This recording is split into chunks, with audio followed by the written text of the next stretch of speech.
Experience ko sa teacher.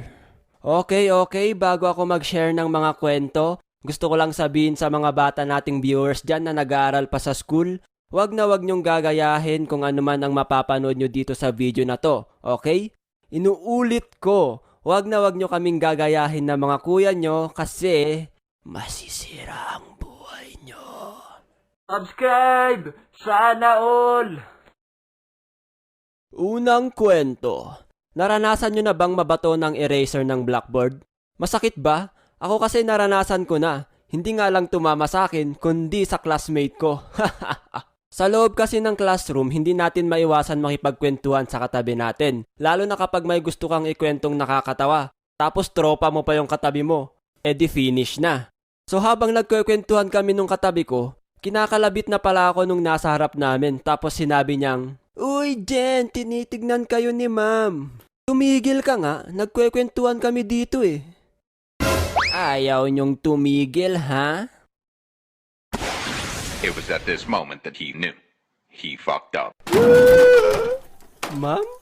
Hindi ba kayo titigil?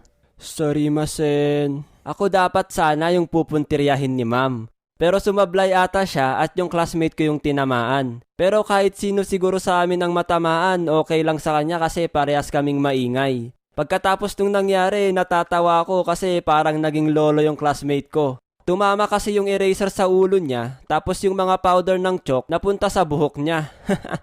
Pangalawang kwento.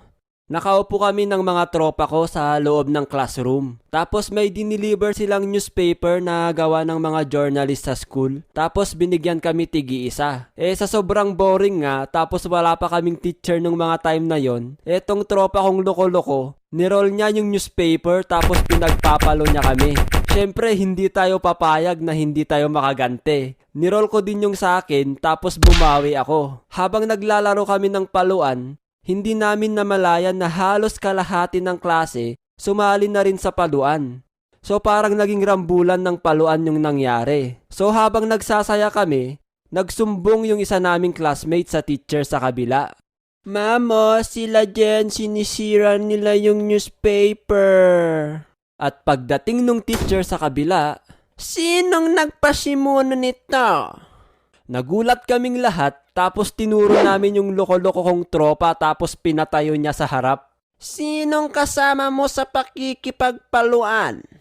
"Kihi. Siya po ma'am, tapos yung isa, tapos yun po." "At syempre ikaw din." So tinuro niya kaming lahat at pinatayo kami ng teacher sa harap. Umalis yung teacher tapos pagbalik niya, damn! May dala-dala siyang meter stick, men. Meter stick. Holy mother of what? "Itaas nyo ang mga kamay nyo." "Ma'am, pwedeng wag nyong lakasan. I'm sensitive." "Shut up!" Ikaw kasi pre, yan tuloy, pinalo tayo. So, pagkatapos niya kaming pinalo, sinabi niyang, "Bakit nyo sinisira ang mga newspaper na yan? Alam nyo bang pinaghirapan ng mga estudyanteng journalist yan?" "Sorry po ma'am." So wag na wag nyong gagawin yon guys ha. Pangatlong kwento.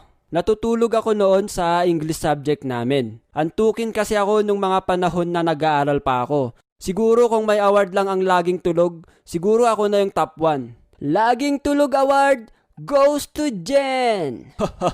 So ayun na nga, nakita ako ng English teacher namin na natutulog tapos sinabi niyang, "Ayoko nang magturo, may natutulog kasi dyan." Sabay walk out siya. After niya mag-walk out, nagalit sa akin yung class president namin. Tapos binato niya sa akin yung notebook niya. Syempre nailagan ko yun, sabay sabi niyang, "Ikaw kasi Jen, natutulog ka dyan, yan tuloy wala tayong teacher." Hindi ko na lang pinansin yung sinabi niya. Tapos tinuloy ko na lang ulit matulog. May mga natutuwa kasi wala kaming teacher. May mga hindi rin, lalo na yung mga mahilig talaga mag-aral.